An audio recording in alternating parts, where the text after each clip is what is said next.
I've been searching for years for a skilled in of your funny, witty guy that does research. Finally found the one. It looks like you have too. You're in the right place. Pedro's interview. Hey guys, it's Pedro back with another interview covering the VCT off season, so to speak. But for this occasion, I'm gonna be taking it a different direction, just talking about a player slash coach's given trajectory in this game of Valorant. And so for this occasion, I have here with me NBS. For some of you, you might not know him in recent times, but for those of you who are very familiar with Valorant, he is, of course, the head coach of that 2021 World Championship team Acend that stayed with the team from then on up until most recently at the end of the 2024 season. So despite that, in recent times, he has given me a chance to kind of talk to him about his career within the game and everything else that surrounds that junction. So NBS, gotta give my thanks to you once again for giving me a chance to do this. And so, as I usually do for every kind of interview that I do, whether it is in season or off season, gotta give you the obvious. How are you feeling at this moment in time? Hello, Pedro. Thank you for having me. It's nice to be here. Um, yeah, I mean, currently it's like 2024 off season. I think we're slowly approaching like the end of it. A lot of like teams are, be it rumors or official announcements. We're kind of getting to see how like majority of like at least tier one competition will look like for the next year. So it's pretty exciting times. For me myself, and I think for the whole scene. Every off season is really interesting, and it's always exciting to see how everything um, changes because every off season is quite wild. And like for example, this year in Europe we have a lot of imports coming in, which is like a relatively new thing, I would say. So I'm very excited to see. I'm very excited to like follow all of the teams, the competition, and to see how that change will have a effect of EMEA's performance in global stage. Yeah, there's definitely a vast contrast compared to like other games, like at League of Legends, because normally we'd see like imports coming in for America's teams. And now it's kind of the opposite. Now we're seeing EMEA teams seeing imports from like America's teams. Very interesting prospect, and definitely one we'll be tackling later on in the conversation. But I kind of want to start off with just covering yourself. Just kind of talking about the pre-days, the pre-Valorant days. Sure, I'm sure you've covered this topic plenty of times for other content pieces and for other people, but just to kind of go through as quick as we can. Obviously, you've been a part of various teams for different games. I can kind of naming them out in the list. Starcraft, League, PUBG. If there's any other games that I haven't mentioned, you can kind of correct me there as you go along. But yeah, like you've seen plenty of changes. You've seen plenty of versions within various teams. You've seen how different teams kind of perform, and you also kind of seen a little bit of success, I would say. And so that's it. How did you kind of look back on your pre-Valorant days and how that kind of shaped you into the kind of person that you are at the time that you made the switch to Valorant? Yeah, so I guess like a little bit of like history, as you mentioned as well. I've been in gaming pretty much majority of my life. Now I'm 34. I started in like competitive gaming when I was like maybe 15, something like that, with Warcraft 3. Then Starcraft II, League of Legends, as you mentioned, was one of like my peaks in my career as a player because I went to Season 3 World Championship in 2013. I have played against Faker. I have humbly lost against Faker, so um, I have that kind of very fond memories as well as a player. And then I was about ready to kind of put my sword and shield to the Mhm. side, maybe become a manager and stuff. But I started like studying a little bit, and then the last years of my studies, I was like 26 or 27, and PUBG came out, and it kind of um, reinvigorated. Like I found the passion to play again. So I spent like maybe 2-3 years in PUBG. Managed to get picked up by NIP. We played in the Pro League in Europe. many international events as well. So it was really nice to relive that, even though I was like a bit older, 28, 29 by that time. But because PUBG was a new game and it's like a military simulator kind of survival game where you need a lot of strategies and rotations can cost your team your life and stuff like that. So I was the IGL of the team. I was the brain of the team, even though I wasn't like maybe as sharp at shooting as some of the other younger guys. But I was contributing a lot, and slowly that towards the end of my PUBG career, I switched into coaching.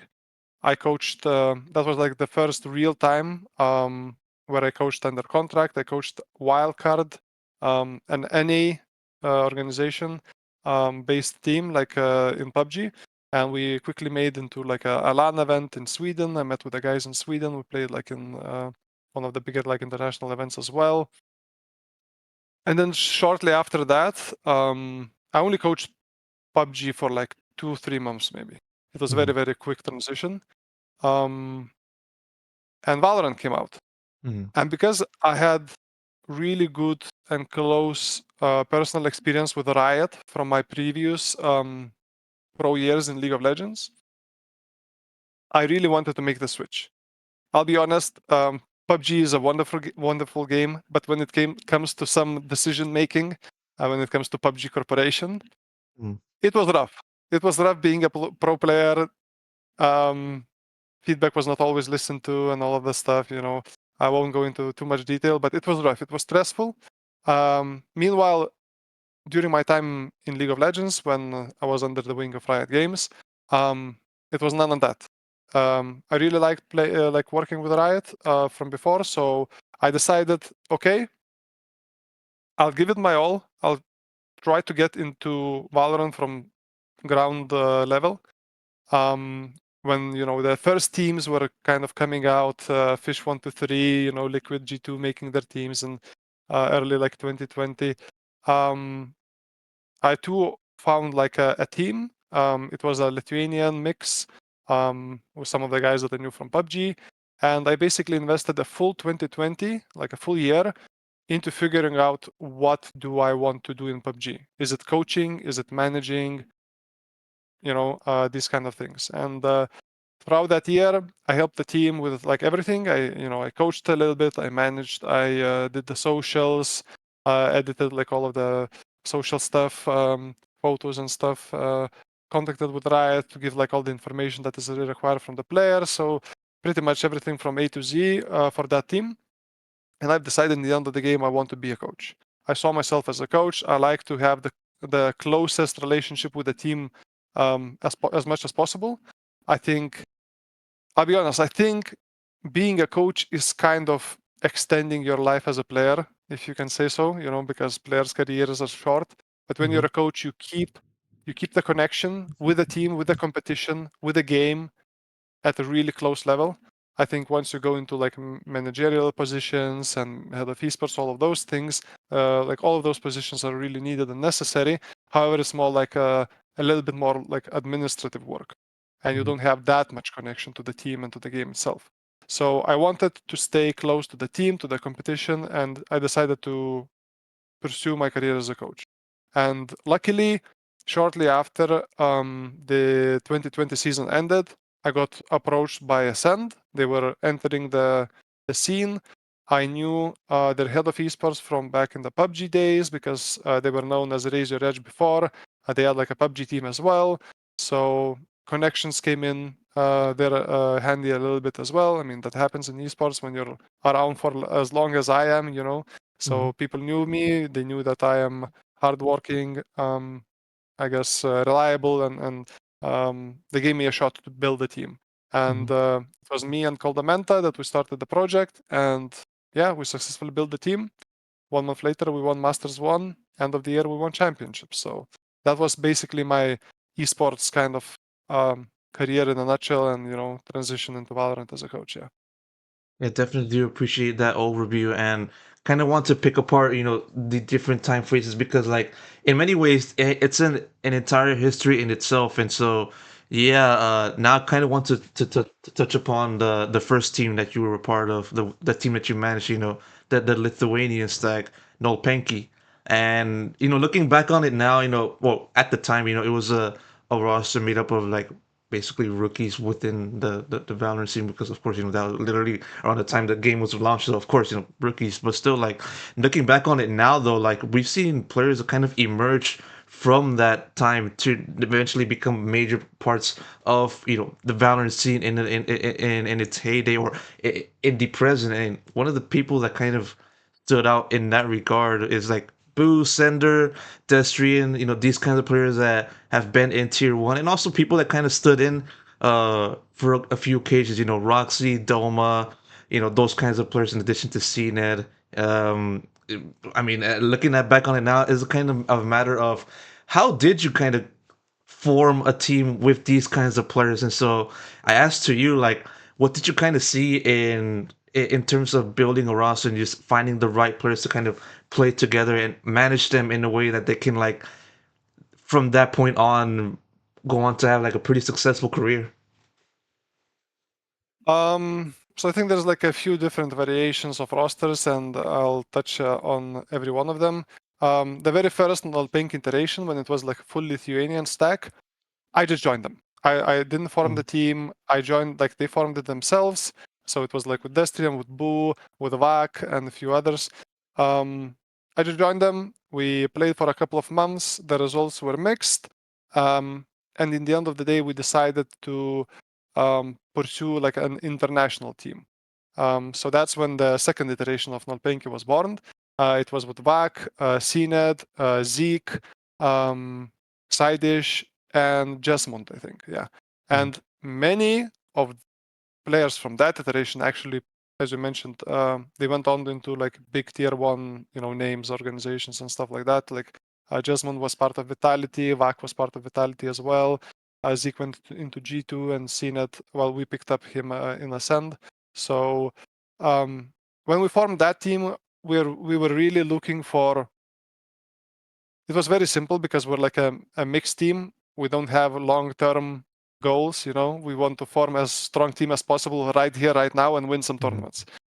So we pretty much looked for the best possible available free agents, like in terms of skill, and we paid a little bit of attention to roles as well. So so we have a duelist, we have a sentinel, all of that stuff. So it was very basic, very simple.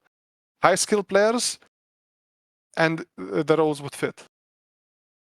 But later, when, for example, I started forming like Acend, I formed like, I think, 5 iterations of rosters for Acend in those 4 years.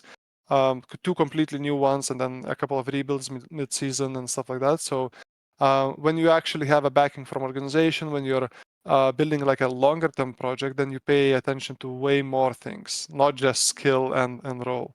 When I build my teams, like, I like to have like a long trial period. I think that's super important. I pay attention to energy, to communication. And when I say this, I don't mean I don't want all 5 persons to be high on energy. I want a good balance in the team. I want a couple of talkative people. Ideally, it's the IGL, the mid-round, like a secondary mid-round caller, maybe one more. I want a couple of guys on the team that are kind of like soldier-esque communication. They will say only the most important things briefly, and that's it. Then it gives you like a good balance in communication. Usually the communicative people are also like more energetic in real life, like charismatic and stuff. So it also balances a little bit of team dynamic where you have some more active players, like they're, for example, taking lead in off Valorant activities. When we go to bootcamp, they're the ones that, okay, guys, let's go play some cards, guys, let's go outside, do this, do that. So it naturally, I'm trying to form a team, not only I look at skill, obviously that's like the most important part, but I also look to form like a good team, a good stack of 5 people which gel together well. I like to have 1 or 2 natural leaders. I like to have at least one person that is like a glue of the team, that is always friends with everyone, and he just pulls everyone together. Because I have seen teams in my professional esports career being made your quote-unquote super teams, when you get Mhm. 5 guys that are super skilled on paper and stats and from different teams, and then the team crumbles in 3 months. Why is that? Because you only look at one thing, that is skill and stats maybe. But you cannot have 5 alpha kind of characters in the team. Ego will not fit. You only have so much space for ego in the team, right? Mhm. Yeah. So you need some people that take a little bit of space, and then you can have like the big ones as well. So you cannot have like 5 huge ones and hope it will work. Yeah, it could work for a month or 2. As long as you start to lose 1-2 games, expect roster changes, because usually these kind of big ego players, they're also not very keen to back down from their positions too, which is not a bad thing, right? I don't criticize these players. I think everyone has their place, but it's more about how you build the team. So when I'm watching, like when I'm building teams these days, I think from like my long-lasting esports experience, it's not only game skill, it's communication, it's people. I think like just knowing people, seeing people, and putting the right pieces together have proved, at least for me, to be very effective in my like experience. Yeah. It definitely been a one to identify, the right kind of players that you want on your teams over the years and just staying relatively competitive, especially like long after winning champs 2021. And yeah, like I would say like the first instance in which you guys or in which you had to make a roster change in that regard is, of course, bringing in Zeke for koldamenta in the middle of 2021, because by that point, Acend was moved from Razor Edge Gaming, won one of the challengers for stage one, and then was continuing that momentum. But still, you guys didn't make a Masters Reykjavik. I think it was around that time in which the change was made. You can correct me on that. But yeah, like looking back on that night, I remember there was a little bit of like talk about whether this is the right move or stuff like that. Bringing in someone like Zeke, because that at that point Zeke was a part of G2, and he put him in for koldamenta, and I believe koldamenta also went over to G2, kind of like a switch between orgs. But yeah, like how do you kind of look back on that switch nowadays? Bringing in Zeke for koldamenta, and I know you already touched upon just kind of identify when was the right time for you to make that switch. But for you, what do you think stood out in terms of like biggest difference between having a player like Zeke and a player like koldamenta into the squad? Um. So first off, I will say like that change was not planned. Mm. That change was a change that we did not want. Yes. Because our year started really successfully. Like we won Masters 1. Yes, we didn't make it into Masters 2. However, we were like pretty close to making it. And I think for a relatively like a fresh team, I think it might be a little bit ambitious to want to make to every event, but that's fine. So we didn't want that change. That change pretty much came out from koldamenta himself, because G2, they needed an IGL, they struggled, and well, Kolda just won Masters 1 with us and proved himself as IGL. So they wanted him. Him also being a Spanish player for G2, it made sense. They wanted him. For koldamenta, representing G2 was like a lifelong dream. G2, Spanish org, well, started from Spain, and the biggest name out there. So it's like a dream. So basically, us as a team and the org, we didn't want Kolda to leave, but he really wanted to leave. So we understood. However, there was some problems in trying to make the deal happen, because G2, they were, simply put, saving money. They didn't want to pay for Kolda, what Acend looked for. Let's say it like that. Mhm. So there was a problem brewing. If the player wants to leave and the organization will not allow him, there's obviously might be some friction, some unhappiness. Maybe the performance will take a hit. If a guy wants out, it's probably in everyone's best interest to let him go. But the deal could not have been made because of the financial disagreements. So Mhm. I looked at it okay, G2 do have Zeek on the bench because he played in G2 for like maybe 3-4 months and then he got benched. And I knew Zeek from nolpenki. I knew he's a really good player. However, we're losing a IGL.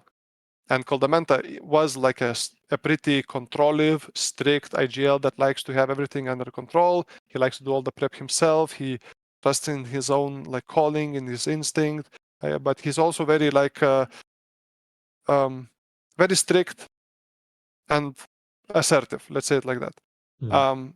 And Zeek was not an IGL. Zeek was a young, cracked Polish kid. You know, he's very fast. He likes to play also. He's like top 1,000 or something. Very energetic. We already had stacks for energy, but that's fine. So this trade that I was about to propose to Acend was a risk. But I said, listen, Kolda doesn't want to stay.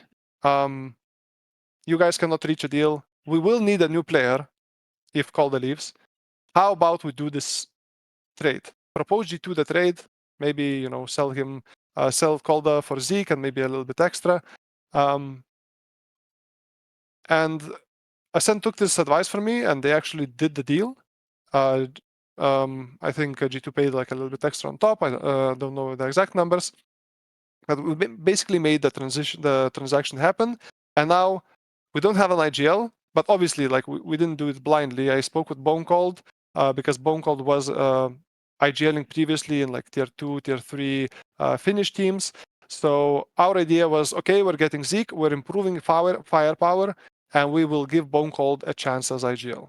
And that was our new team, a new direction. You know, like we will have BoneCold, who's like less experienced IGL. But we will have Starkso and Zeek that are really good mid-round callers. So that was our plan. Like BoneCold would be the leader, the guy that gives us the initial starting call at the freeze time before the round starts. He gives us a direction, and then mid-round Starkso and Zeek with their like really good high-level read of what enemies are doing, how the map is looking. They would take over in mid-round calling, and that would be like the synergy between three of them. Calling for the team. And it worked out really good. We actually started winning many of our scrims. We even started scrimming when Reykjavik teams were back in Europe. All the international teams were scrimming in Europe. I remember we were playing like Sentinels, and Sentinels were really, really good back then. They did win the whole event. So it was a real pleasure seeing like Tens in his prime versus cNed on his prime, duke it out, you know, on Acend in mid, jet v jet battles, like all of this stuff. Like our scrims with Sentinels went like 12-12, 14-10, 10-14. Every time, like every game we would play, it was like super close. It was really nice watching, and I saw that, okay, like this new team, not only we can beat the competition in Europe, but we can actually stand our ground against such a team as Sentinels back then.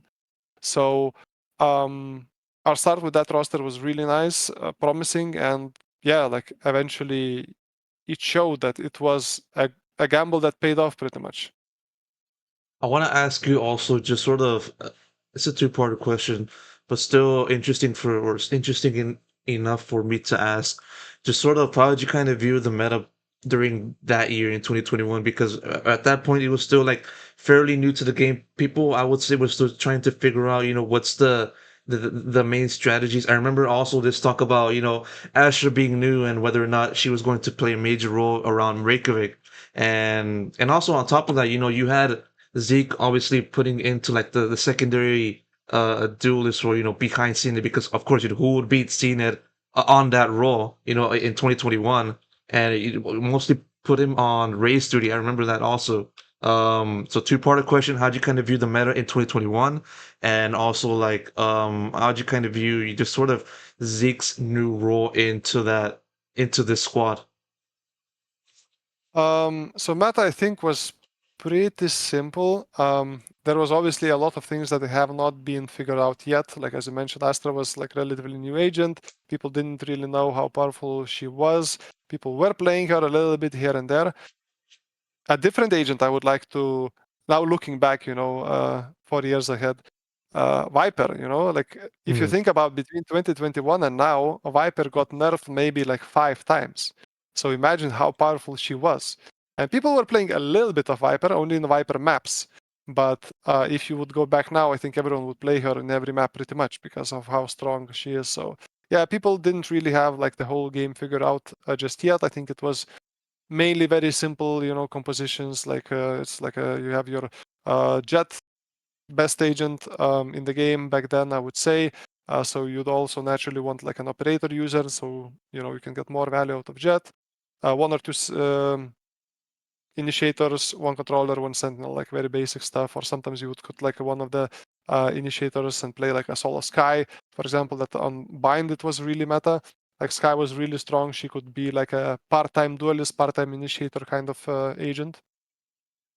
And to go to the second part of your question about like Zeke's role and stuff. While cNed was the best duelist, I think that year in Europe at least, like up there together with TenZ, like worldwide, I would say, he was a specialist in Jet. His raise was okay, but it was not close to his Jet. Like his Jet was just world-class level. Meanwhile, Zeke was really good on raise. So we had this kind of dynamic in the team that on the maps that we have to play raise, we would put Zeke on raise. And as an example was like our bind that was like we went 24-1 in like 5 months maybe on that map. Zeke was our duelist as a raise, and cNed was given freedom to do what he wants on Sage. It was a very interesting like experiment at the start, but then with like success from the results, we just kept going with it, and it was working very well for us. Meanwhile, like on the map like Split, where we actually ran double duelist, we could actually get benefits of both. Like Zeke's very fast reactions on raise, like his snappy aim, satcheling. Zeke had like a very good understanding and feeling of when to go with a raise. And up to this day, I have not seen many players like Zeke to recognize as fast the open windows, because Valorant is a game of seconds. Like if enemies make a mistake and there is a window to go, you have to go now. If you go in 2 seconds and you'll be communicating to your team, guys, there is a window, I'm gonna be going now. No, the window is closed.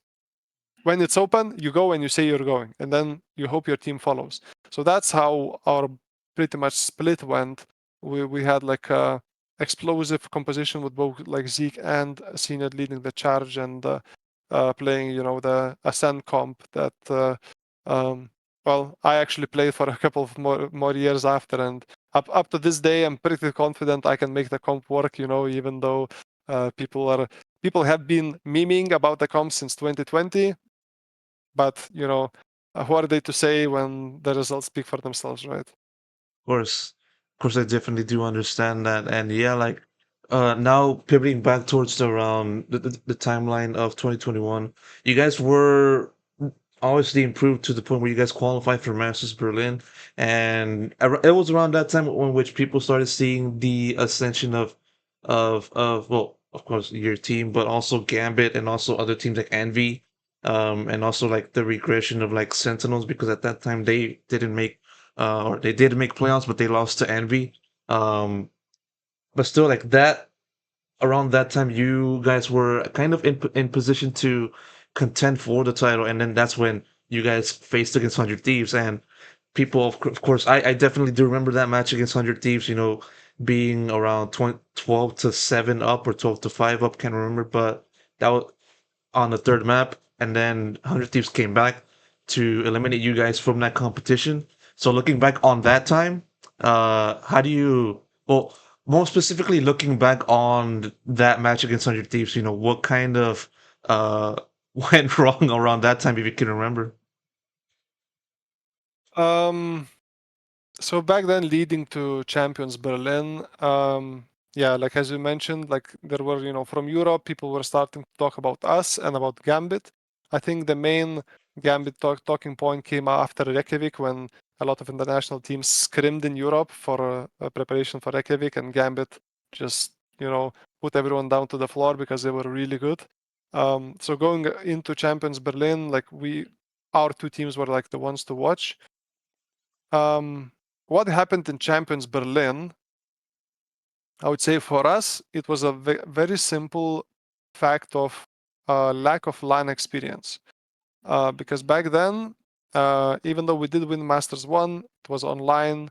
So we had like no real experience. It was the first big LAN for the guys, and everyone's young, and you never really know. After spending so much time in esports myself, I know that it doesn't matter what you do online, how much you prepare. Once you get to LAN and you sit down with your team, then you will realize how well you can perform. Because it is an experience that is unique. You cannot get it anywhere. You cannot learn it from just talking, from preparing. Of course, like we did that with like mental coach. We try to prepare the guys as much as we could. But at the end of the day, once they sit down, you figure out, are they like naturals on the scene? Can they handle the pressure? Can they handle the crowds? All of those things.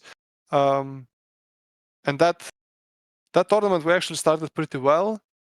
We're not like too happy or unhappy. I think we're like performing as we thought we would.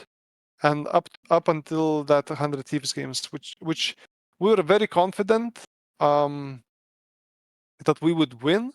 I think we back then in 2021, I think the only real challenge that we saw in NA teams was Sentinels. And I think like Envy and 100 Thieves, they were great teams, but we were confident that we were like a level above them. So when that third game happened on Breeze and we're ahead and they started coming back, there's nothing to say, honestly. We choked, as simple as it is. We choked because we didn't have the experience in these high-pressure LAN environment games. Meanwhile, they had experienced players like Nitro and Steel that could, help the team. They've been in these kind of situations many times, and they made the comeback happen. And hats off to them for that. We choked, we lost, and it was very painful. It was very hard to swallow the loss because we really knew that we were the better team, at least in our minds. Unfortunately, that day they proved to be better, so we had to live with that. But that also gave us a lot of learning, like a lot of in terms of lessons. After Masters Berlin, we went on to play like in the LVP, like international event, like here in Europe. We went to Barcelona to play a LAN, purely for one reason: to get the guys more LAN experience, to prepare for champions. So the Masters Berlin loss, even though it stung a lot, I think we could have, performed better. We could have maybe placed top 4. But at the same time, it was like a very valid experience, without which I don't think we would have went as far as we did further, in the following tournaments. Yeah, and that definitely led into Champions 2021, in which, I mean, there was a few setbacks on that run before, playoffs. Obviously, I'm thinking back of like the Keat Stars incident, with the Cypher camera exploit. I believe you guys lost the first go around. There was a remake of Map 3, and then you guys ended up winning in that remake. Obviously, there was plenty of controversy about that. But still, like, despite that, you guys were just basically flawless up until the finals. You took down the likes of, trying to remember, I think it was, let me just give a little bit of a refresher here. Secret, because Secret was one of the surprise teams from the SCA. You guys took down Liquid 2-0 straight sets, and then we got into that finals against Gambit. And looking back on it now, a lot of people will say, "Oh my God, Gambit was the best team in the world in 2021." But people forget that no, it was Acend. You guys beat them to win the world title. And in a general sense, as much as you can, NBS, how do you kind of look back on Ascend's championship victory? Just kind of looking at the setbacks in the group stage, learning from the group stage, and then moving on from that to the grand finals. Okay, so I'll start from the very start in the group stage. I'll open the Pandora box that is the Vivo Kid incident for just a couple of minutes. There was a lot of controversy with that game. I'll be honest, Turkish teams and Brazilian teams were always tough for us. We were a team, we were like water. We were always finding the weaknesses of enemy teams, mostly because of Starks and Zeek, and using those to our advantage. And in many scenarios, we would enter a site like 4v1 and stuff like that. We would create our advantages mid-round. And we would play every game different, so it was almost impossible to anti-strat us, I would say, very confidently. However, our kryptonite was teams that shot us in the face hard. Mm-hmm. So your Turkish or Brazilian teams, if they spread, all of those 5 guys, they spread, they have vandals, and they take duels. That was the play style that was really hard for us. So going into the Vivo Kid game, we knew that stylistically we're at a disadvantage, but as a team, we should be able to overcome it. But we knew we were a better team overall, but because of a stylistic mismatch, we knew we could lose. So we're being realistic. When we went into the game, it was a close game, a close series. Initially, it went 3 maps, and we lost the third map, the Breeze. So what happened? We lost. It was a tough pill to swallow once again, but we knew, stylistic mismatch, okay. We were not like caught off guard. We knew it's going to be a hard game. We get into the shuttle after the tournament ends. We're sitting there.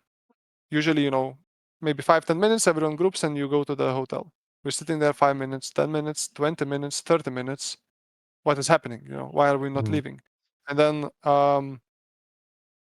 my head of esports pulls me out of the van, and he says that we're needed inside the venue and the referees want to talk to us.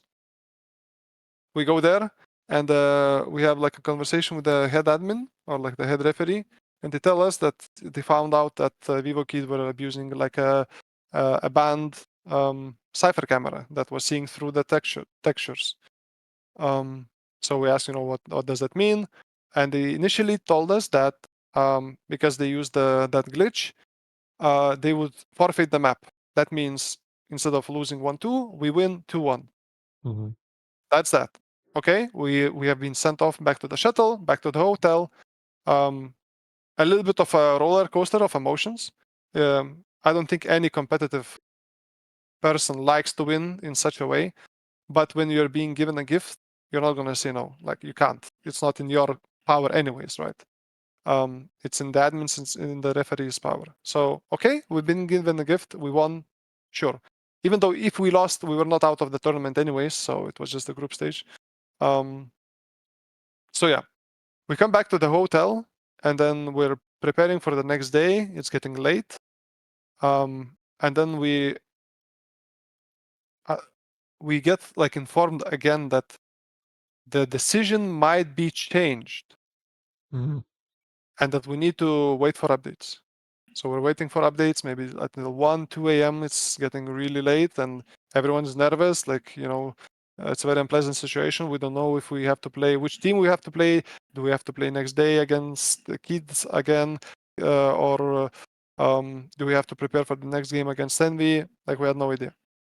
And then, I think it was like around 2 a.m. we got informed that, and I think it was the mistake from Riot, that when they made this decision to give us the map, they went into too much detail. Before, during that year, there was a couple of incidents with the same camera. One was in Europe, I think for Giants, and one was in Asia somewhere. I don't remember for which team. Both times, teams got disqualified. Well, they lost the map, simple as that. So it seemed like Riot wanted to stay with the same ruling and do it again. But they went into too much detail. They said, okay, there's this amount of rounds that went to Acend because they used the camera. Like they started counting the rounds, like when they used the camera. Like, why would you even do that? That's like if you break a rule, the ruling is if you break the rule, you lose the map. Simple as that. But because they went into too much detail, then obviously fans looked into those details and they found out that Riot gave us too many rounds. And now they told us that we'll have to replay the game, starting with a 7-0 lead. Mm-hmm. A very unorthodox decision. Not often this kind of ruling is made in esports ever. Usually it's either you get disqualified from you forfeit the map, or you have to replay it, I think, in these kind of scenarios. But they gave this different kind of approach. But now imagine from our side, we are going into a replay when we're 7 up. What is the outcome that we see? We have to win the game. There is no other option. Like, if you're starting the game 7-0, you have to win the game. Do you know how much pressure that puts on the players? It's immense amounts of pressure. Like, you cannot lose. And as soon as we start losing some of the rounds, the mental pressure was so high that, yeah, I'm happy to this day. It's like one of my biggest reliefs in my life was when we actually managed to close out the game. Because if I'm not mistaken, they even caught up in that game, or close to it. They actually So from tied. They actually tied yeah, up exactly. nine And to nine. my head was like almost exploding because of the pressure. I can't even fathom like how players felt.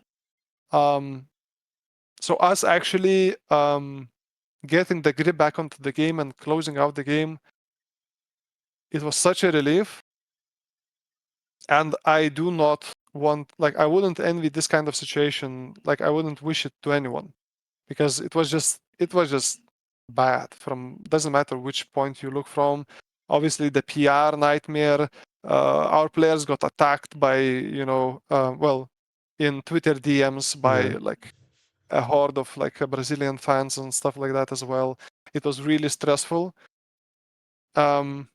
And also it had a stain on the reputation of the team, I guess, even though we didn't do anything wrong, right? Like, it was the other team that played not according to the rules, but we were looked at as villains, as somebody that stole the game. So it was really rough. And with a lot of work together with mental performance coach, we managed to put that behind us. And I think that incident, once it was behind us, it gave us a mental resilience shield for the players. The pressure that tournament didn't exist anymore. Nothing else could skate us. We're in top 4, top 2, we're in grand finals. No, it doesn't matter. Like, we just lived that nightmare that was the whole incident against the Vivo kid. And at the end of the day, I think that helped us win the whole tournament as well. Yeah. As funny as it sounds, right? People to this day are saying, no, some people, the internet trolls, no, Acend didn't earn the victory because they were giving the game. It was just a group stage game in the end.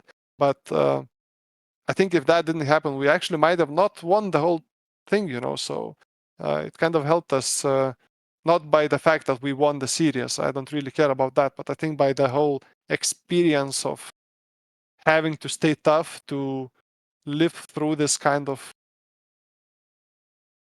no other word comes to mind, just nightmare, and coming out on top of that whole situation. I think it gave us a lot.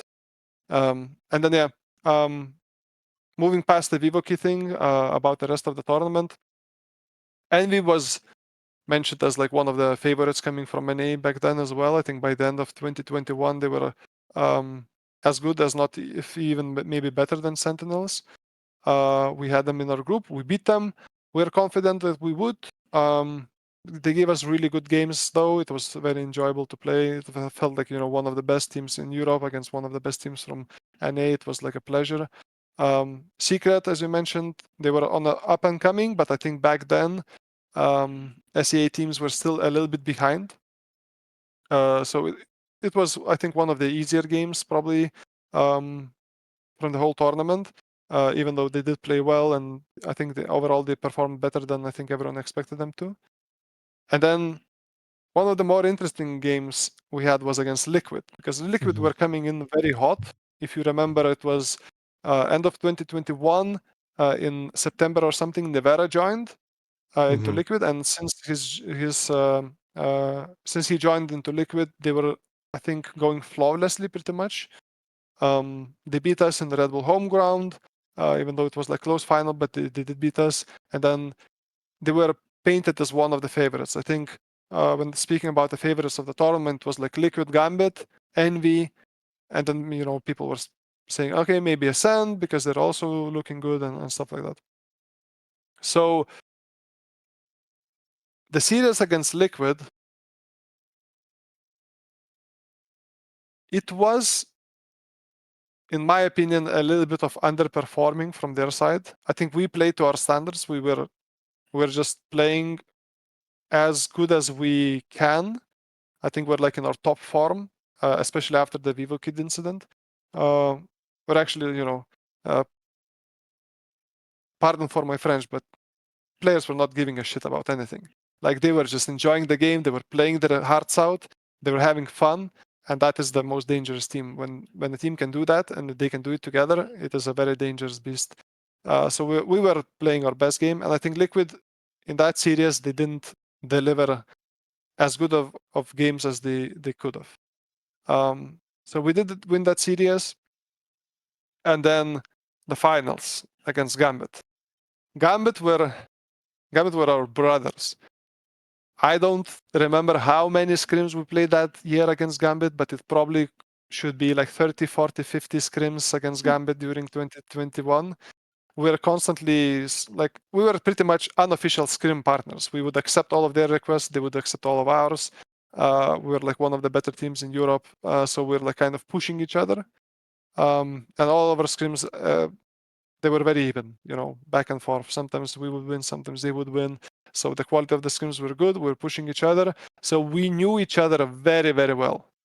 In every map, we knew our defaults, each other's, we knew the strats. So it was a bit of a mind game. It was a mind game when it came to map veto selection, because back then, both us and Gambit, we didn't play Fracture and we didn't play Haven. So I remember going into the grand finals, we've decided to ban Haven and let's float Fracture, because we did lose Haven against Gambit like a couple of months back, if I remember correctly. So we decided to take that kind of approach, and then I think the series went as kind of as expected, I would say. We did win. So the series started with Breeze, which they came back once again. Breeze come back to from 100 Thieves, now from Gambit, but it's not the first time. Okay, we moved past it. It's best of 5. Acend, we won pretty convincingly. I think we were unbelievably good on that map. Envy was mentioned as one of the best, if not the best. I think back then the analysts, like the casters, all the experts, they were saying that Envy was the best Ascent team in the world, and we did beat them quite convincingly in group stage. So I think at that time we probably got the title of the best Ascent team in the world. Our Ascent was really good. However, we also had Bind. That was just a free win for us, pretty much no matter who we play against. So Gambit did ban Bind. They floated Haven. We banned Haven. The map pool, because of that, was in Gambit's favor. They did manage to ban our best map, while we had to ban a map that was bad for both of us. So we're like a little bit at the disadvantage. And then Fracture was to be like a wild card pick for either of the teams. So we lost Breeze, we won Ascent, we go into Fracture, and Nat just goes God mode. Like that guy on that map, like Yeah. my team were not a team of people that likes to give up, but towards the end of the game, before the game ended, my team gave up. And we were already saying, guys, we got our ass kicked. It's 1-2. It's okay. Let's just finish this game. And we reset. We instantly go to next. We're already thinking about Icebox. Yeah, I, as a just to coach, just to yeah, kind go ahead. of chime in on exactly what you're talking about. At that map, Nats had a 26-3-4 KDA. Just absolute nastiness. Okay, you can go on that. Yeah, he was just like destroying us. Like wherever we would go, we would meet Nats, and he would kill 2-3 of us. We couldn't touch the guy. So basically, me as a coach, I don't like my teams giving up. Okay, but that time I made an exception because I was being real. Okay, like we are not winning that game. So after that, we went into Icebox. And Icebox, we knew from scrims against Gambit, it's going to be a 50-50 map. It's, in the end of the day, it is Icebox. It's 50-50 from many teams. So we played it out. There was an insane round towards the end where Starkso did the famous wall boost from Sage in the middle of the map, and he managed to catch 2 guys on rotation, and that alone won us the map, I would say. Obviously, the map was long. It was 14-12, back and forth, exchanging blows, It was very close. But winning that map felt good. Winning that map, we knew we were going into Split. And Split, together with Bind and Acend, were our maps too. They were our maps. Like, if we would lose those maps, it was because we made a huge mistake. Like, those 3 maps we had on a very, very high level. So going into Split, we were very confident. We pretty much believed in ourselves like 100% that we would win Split. At the same time, it was not one of the better maps for Gambit as well. So I think the 5th map went as it was expected to go. We came out swinging. We were playing under no pressure. Even though it's 2-2, we actually were still having fun. I don't really remember how Gambit performed. I think even looking back at it now, like they played Killjoy, Astra, they played like a little bit of unorthodox composition. So yeah, I'm not sure from their side, their POV, but when we loaded into Split, our mood was high, our spirits were high, and throughout the game, it stayed that way until the very end. And then, yeah, like we couldn't really believe what happened because our expectation going into the event was we wanted to make it out of group stage, and our big goal was top 4. But when we actually ended up winning, well, it was just one of the best feelings I had in my life, I think.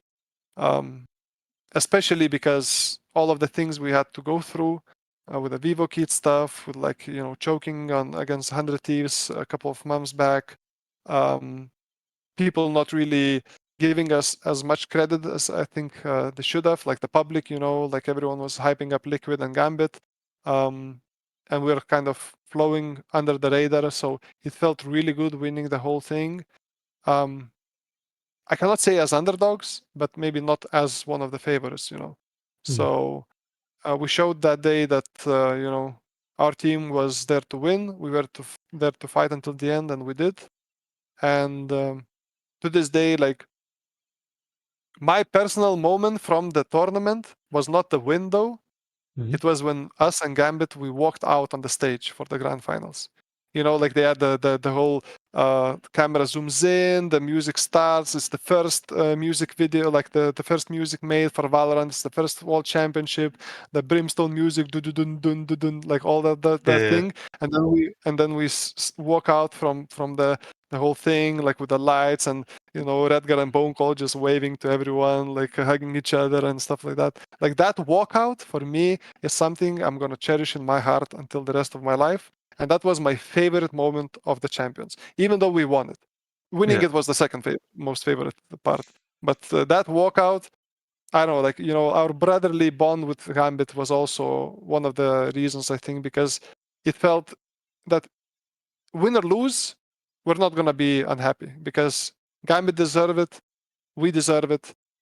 It doesn't matter the outcome. We had the title secured for Europe already, and we knew Gambit are really good. We knew we are good, and either of us win it, we're kind of okay with either of the outcome. Obviously, we wanted to win. In the end of the day, that's why you go there. But yeah, the walkout, it just it has a special place in my heart. No, no, definitely. I do remember watching that match live and just kind of soaking in the entire spectacle of the grand finals and just having it see go all 5 maps. That's exactly what you want. Well, not specifically for the players themselves, because like I'm sure that the nerves were intense in that stage. But yeah, like definitely good on that for you. Kind of want to go a little bit of on your take on just the discussion of the list of champions that we have seen for Valorant over the years. Starting off with the Acend squad. many people will kind of say like, oh, this team is the best out of all of them. Many people will say like, oh, maybe if you put all of these four teams in the tournament face them off against each other, who would be the one on top? Many people would say like Loud 2022. Others would say like ADG 2024 with the firepower that they showed in Korea. Maybe some will say EG. I feel like nowadays people don't really put Ascend in that kind of conversation of just being like the absolute best Valorant team of all time. That said, I kind of asked to you out of curiosity, where would you kind of put Ascend 2021 champions, that roster in that kind of ranking? Would you kind of call them also like the best champions winning squad in the game's history? Um, I honestly wouldn't say so. I think if we had to play like let's say a tournament out of all the four winners, I think we would have no chance against Loud just because of the stylistic matchup. Like we already struggled against Vivo Kid, and I think Loud would just shoot us in the face. So I think against Loud we probably would not win. If like I'm talking about 2021 Ascend top peak performance against 2022 Loud top peak performance, and for the other teams as well. I think against EDG, even though they had firepower, I felt like it was a little bit less maybe than what 2022 Loud showed me, at least my personal experience. However, the game progresses like throughout the years, and naturally, every year's winner is probably a little bit stronger than the year past. I think the team that we would have like I guess best chance at beating would be EG because they played smart, they played a lot of traps, they played like intelligent macro games, and that's the type of game that we liked before. Like we like the brain challenge. We like to figure out where the trap is, how we can outplay it, how can we fake that, and stuff like that. So I think if we speak about like all the four champions winners, I would probably place us. I don't know, like it's hard to place us. As I said as well, like because every year the competition gets better. But I think like against EG we would probably have the best matchup, I would say, and then against the second one would be EDG, and I think Loud would be the hardest. Like I was in Istanbul in 2022 in the championship, like that Loud won. I was watching there live. I went there like just just to see it, even though like we didn't make it. I remember how good they were. Like that roster 2022 Loud was something else. Mm-hmm. I would even go ahead and say that that was the best team out of all the championship teams. So I did rate them very, very highly. Could our roster be competitive in that tournament? Probably, but realistically, we would probably come third or fourth, I would say. Mm-hmm. Not because we were bad, obviously, like you're just comparing the best of the best. But I'll be honest, it was the first year of Valorant, right? You can look at League of Legends as well. Who won the first League of Legends World Championship? Fnatic did. They were the best team in that year, yes. But can you compare them even to the third year when, like T1 started winning? No. The games progress a lot in a couple of years. So it's the same with Valorant as well. I think the level of play that we have this year, let's say this year in tier 2, is probably the level of play. It's probably even better maybe than the level of play we had like in tier 1 in 2020 or 2021. So it's kind of hard to compare these kind of things. But it would be something, like I sometimes even think about writing to my old players and trying to get everyone together, maybe play a couple of legacy scrims, with that roster. Maybe even get the Gambit guys together and play against their old team, stuff like that. Like these kind of things, because they're so deep in my heart. Like I would Yeah. like to relive this kind of 2021 Ascend versus 2021 Gambit, maybe best of 3 scrim show match or something like that. It would be really nice to see. Yeah. No, that'll definitely be one to see. Pretty good idea, I would say. Maybe you should pitch this to Riot. Maybe they'd agree to make it happen. Yeah, like n- now I kind of want to touch upon the ensuing years in 2022, 2023. 2024, just trying to get back to that position. Obviously, looking back onto it now, obviously Acend wasn't able to kind of reach to that same point, but still, nevertheless, doesn't take away the progress that you have put in and the work you put into the teams that you built. Still, like, how'd you kind of look back on those years, the ensuing years, and just trying to kind of reach the same success, on tier one and also in tier two? So I'll be honest, like I've spent 4 years with Acend, and there was not a single point in my career where we were, let's say, favorites to pick players in the roster forming process. Like Acend, when we formed the first roster, we're looking at players that were available, middle of the pack, not the biggest investments and all of that stuff. The same happened like later on down the line, like when Acend didn't get into the partnership program, right? Obviously, like the budget that is aligned is reasonable. If you're not playing in tier one, you're not gonna have tier one budget and all of that stuff. So when I made my rosters, like I think in Acend I had like 2 big moments where I formed the rosters pretty much from the ground zero. It was in 2021 and in 2023 when the partnership thing started and we didn't get in. All of our guys left except Monster stayed. So I had to pretty much rebuild just like with Monster. He was a really good sentinel, but pretty much a new project. I think I excel at forming new rosters. I think like my strategy and like the approach of forming new rosters have proven to be successful. So those years, both those years, 2021 and 2023, were successful years for Acend. Because 21 the championship, and then 23 we were third in Ascension. We didn't win it, but it was still results-wise, from my point of view, it was a pretty successful year. Obviously, from organization point of view, it's not, because if you don't win Ascension, it doesn't matter if you're 12th or 100th or second. It's win or bust. But then we also had these other years, that was 2022 and 2024, where it was a following year from the roster from like a previous year. So like 2022, we started with the roster from the champions win. We kept the roster. But that year, it went to shit because of the whole Ukraine-Russia, incident started, like the war. We had a player that was affected by it. The performance dropped. Esports and Valorant esports being as fast moving and as cruel as it is, if it doesn't matter why, if somebody starts underperforming, you can give it a month or 2 and then you have to make changes. Even though it's out of your control, it was out of the player's control, there's nothing you can do. So we were pretty much forced to make a change. Like Acend was very reasonable. They like offered the player to stay in the team on the bench, as long as he needs, like with a salary, until the whole thing maybe blows over. Well, we still see that it didn't blow over. So, but we were forced to make changes, and then mid-season changes, I'll be honest, it's not the best things.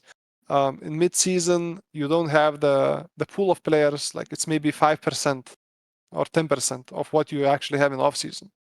So the mid-season changes were always like very scrappy.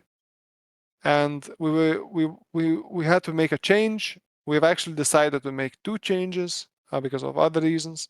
Like once we opened up the door for change, we decided to go for like a little bit of a wider swing and make 2. And I wouldn't say the changes were successful nor unsuccessful. Like they kept us at the spot that we were. We're okay, but we're not a winning team anymore because of like the outside things that shook us, that shook the players. The whole team dynamic shifted. We lost like some players that were like crucial to that roster, that were holding like everyone together close and tight as the friendship bond and stuff like that. So that year kind of went to shit because of that. The franchise started. We remade for tier 2. So it was Acend doesn't get picked up. Supposedly we were like in the top 16 teams of franchise for Europe, but only 10 got selected. So I guess we might have been close, but it's only rumors. So no reason to dwell on the past. It is what it is. And then we entered into tier 2. So I remade the team again. It was very successful, I would say. We're good. We won our East Surge League twice. We went into Ascension. We did okay in the group stage. We made it into LAN.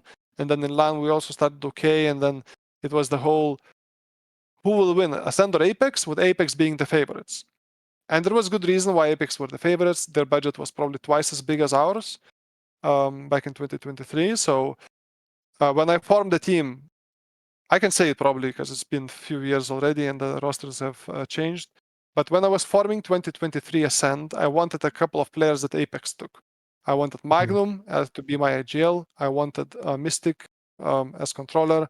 And there was one more, I think. And this comes, not many people know this actually, but we wanted Benji Fishy as our duelist. And nobody knew Benji Fishy. Like I heard from Yinsu Collins that Benji is switching to Valorant and he's tearing up in scrims, in trials.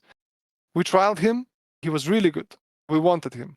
But because we went to play in East Surge and we already had a couple of players locked, we couldn't fit another import.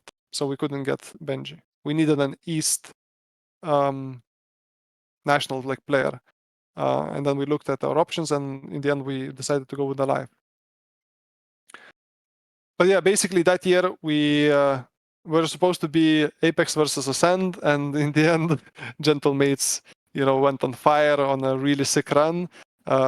Those guys were on fire. I saw them behave on the stage. I saw them like their eyes, like their motivation. They wanted it so bad. They won because of that. Do I think they were a better team than us or Apex to this day? I don't think so. They were a good team. I think a little bit Ascend and Apex were better. I think Apex was probably the best team by a little bit, and then us, and then Gentlemates and Saw was close there too. But that day, that tournament, Gentlemates delivered. They wanted, they showed it, and they beat us and Apex both. It was a bit of a shocker, not gonna lie, but yeah. And then we move into 2024, which once again we made a small change. And then 2024 was again a pretty unfortunate year because of outside factors. I cannot, I'm not gonna go into details. It has a lot to do with personal stuff from the players.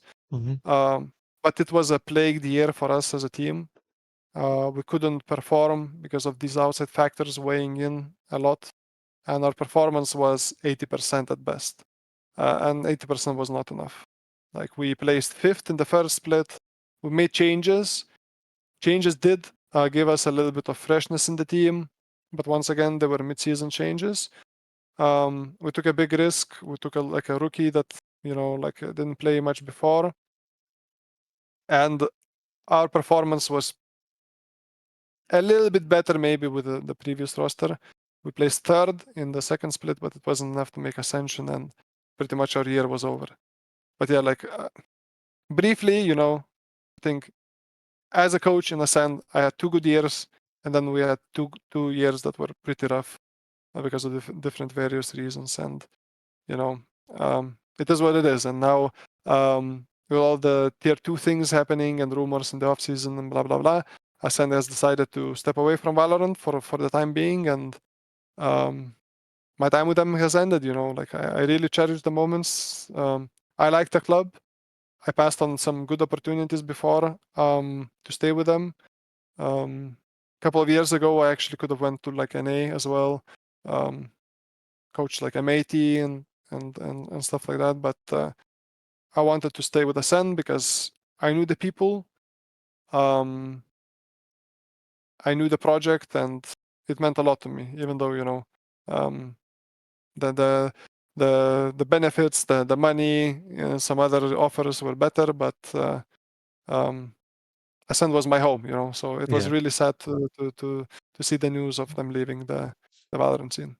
Yeah, I kind of already had a sense that like you were one of the people that were very loyal to the organization for having to be together for many years, because we've not seen a lot of occasions where one person would be with an org for many years, even less than like 4 years. I think one of the people that kind of are able to be in that fashion is like Boaster, Asuna, and other people that I can't really remember. But yeah, like it just goes to show like the longevity that you have shown in this game and also in the other games, and just having to connect all of that to be where you are right now, and having to experience the highs, the lows, and all of that stuff. I got a few more topics to ask you before I wrap up this conversation. More so, the first thing that I want to talk about, just kind of backtracking over into peak Ascend, cNed. I mean, in many ways, Ascend wouldn't be what it was, especially during the first year adding up in for cNed. And I do remember the hype around cNed, the deserved hype for cNed. And you kind of mentioned also about having to scrim against Sentinels and seeing him pair up against Tens. It's kind of the same question I asked you about, comparing the 2021 Ascent squad to the other champions, but how do you kind of look at cNed, back then to the current duelists that are kind of raising hell on the current Valorant scene right now? 2021 cNed was something else. I think he had a lot of things going for him. I think it was the right time for him to shine because of Jett being in the meta. I think when Jett started to getting the nerfs and going a little bit out of meta, like we're speaking about 2022 when it was all about Chamber, he wasn't performing as like the same, like he was still very good top level, but it wasn't the same. Like cNed was Jett and Jett was cNed. That's how it was. So I think like when it comes to the agents, the balance, like Jett is still up to this day, I would say his best agent, probably. Like obviously during the years, like he did get way more like universal. You even saw him playing like Omen and Yoru and stuff like that. But I think cNed, like Jett was his main like agent no matter what. So one is like the balance changing. Two was back then in the there was a lot of room there was like a lot of room for people to make mistakes, and people were making a lot of mistakes. And cNed had really good instinct in game. He would know where to find kills, and cNed was a player that was all about kills. He was not, the most like strategic player. Let's say he was that wild instinct. He knows where enemy will peek. He knows where enemy will rotate. He knows where to catch them. Like he was all about sniffing them out, feeling where they are, and then going and killing them with his superior mechanical skill. That's like what kind of player he was back in the day. Like obviously he changed during these 4 years. Like you have to evolve as a player all the time, otherwise you get left behind. So now I'm very sure he's like quite a bit different. But back then, yeah, he was that wild beast that you just let him go off the leash, and he will deliver 2 kills, 3 kills almost every round. So yeah. Kind of similar, piggybacking a little bit off of that. 2021 cNed versus 2024 Kong. How would you kind of look at that matchup? It's hard to say. I think Kankan. It would okay. One thing that I would be very interested to see would be the sniper battle of cNed and Kankan. I think both of them were like amazingly good at operator usage. But yeah, obviously, like Kankan showed himself and proven himself in um, a, a Valorant that is way more advanced. So I would have to give edge, I think, to the player that is fresher. I would give it to Kankan, but I know that cNed is a player that likes the challenge, and whenever somebody would say that somebody might be better than him, it becomes personal for him. Even back in 2021, people were hyping up Yay, I remember. And Yeah. it was Jet days, okay? It was Jet days. It was not chamber meta yet. It was Jet days. And Yay entered the scene and everyone was like hyping him up a lot. And we played a scrim. I think it was in Masters Berlin when we went to Berlin and we're scrimming leading to the tournament. Played a scrim against Envy on Breeze. And for cNed, it was personal because people talk about EA being the best jet. How dare they? How dare they forget that I exist? So that game, we won 23-1, and the first person was cNed, and the bottom person was, you guessed it right, EA. Yeah. cNed was just hunting him everywhere, like these kind of things. So he like cNed was a prideful person. So I think like if you would say, okay, cNed, are you better than Kankan? He would probably work his ass off to prove it that he can be better than Kankan. It would be something to behold, like this kind of duel. Yeah, I remember they've already faced off a lot of times, in 2023, 2024, but I kind of want to see how it was, if you have like this year's con come to 2021 scene, and that'll be definitely be another sight to see. Definitely another pitch for you to give to Riot on top of your Gambit versus Ascend legacy match. So yeah, got one more topic to ask you, one more question before I wrap it up because I have to do something real quick after this interview. Simple question, really. Like, what's next for you? Now that Ascend is no more, now you kind of look into the future. For you, looking for a new team, maybe. What's next for you, and also, what do you feel is going to be your biggest goals to pursue going forward? So my goals haven't changed. I look at like I want to stay in Valorant. I like the game. I like the developers as well. I want to stay in Valorant. I want to compete. I want to get into another championship, and I want to win another championship. I my biggest like inspiration is always looking at what Faker is doing in League of Legends, 5 world championships as a player, and he's still going. Like obviously the years are behind me. I cannot do that as a player, but I can strive to do something similar, or at least close to something similar as a coach. And that's what I want. I want multiple championship titles. I want to lead teams there. I want to lead organizations there. So unfortunately, with Ascend last couple of years, like we didn't have the chance because we were like in tier 2. But yeah, like my goal is to join a tier 1 team, and to lead them into worlds and champions, and possibly winning it again. What's next for me in the close future? I have something cooking in the background. I cannot say it just yet, but there are cogs are turning, and things are in motion. So you'll definitely get to see me coach somewhere next year. But unfortunately, I cannot speak about it just yet. So I'll have to wait and see. We'll definitely see in due time though for your next destination. We'll definitely be watching or continue watching what you do in the Valorant scene, and for that I appreciate that, and also I appreciate you for making this conversation happen, giving me a glimpse of what it was to be a part of Ascend in 2021, and also Ascend in 2022, 2023, and 2024. Can't forget about those ensuing years because in many ways that will that's the kind of obstacles that shapes a person and that kind of wants them to or prompts them to continue working towards returning to the top. And so, NBS, thank you so much making this happen. I kind of already said thank you a lot, but gotta give it one more chance.